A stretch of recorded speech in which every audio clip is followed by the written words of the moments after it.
আমাৰ যি জনগোষ্ঠীয় যিখন সাজপাৰ আই মাতৃসকলে পৰিধান কৰা পাতনিখন পৰিধান কৰি কেনেকুৱা লাগিছে জনাওক।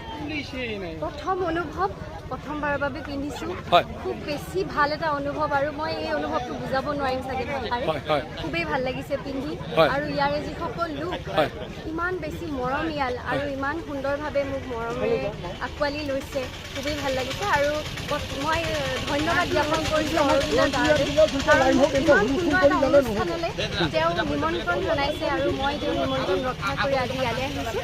নাইবা মই এই অনুষ্ঠানটোলৈ চাগে আহিবই নোৱাৰিলোহেঁতেন। চ' দাদা থেংক ইউ ছ' মাছ মোক ইয়ালৈ আপুনি আমন্ত্ৰণ জনোৱাৰ বাবে। আৰু এইখিনিতে মই আমাৰ কমিটিৰ যিসমূহ কৰ্মকৰ্তা আছে তেওঁলোকলৈ অশেষ ধন্যবাদ জ্ঞাপন কৰিছোঁ আৰু ৰাইজলৈও।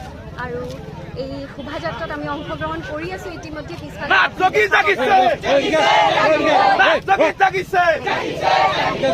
বহুত বহুত ধন্যবাদ।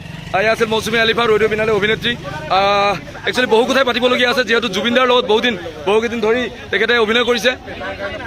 বহুকেইটা যিহেতু তেখেতে দাদাৰ লগত বহুদিন ধৰি কাম কৰিছে ফিল্ম জগতৰ, গতিকে তেখেতৰ পৰা বহু কথাই জানিবলগীয়া আছে। দাদাৰ কথা আমি জানিম, গতিকে এইটো সময়ত নহয়, আমি শোভাযাত্ৰা কৰি আহি পিছত আমি বহুখিনি কথাই পাতিম। ঠিক আছে বাইদেউ, হ'ব, ধন্যবাদ।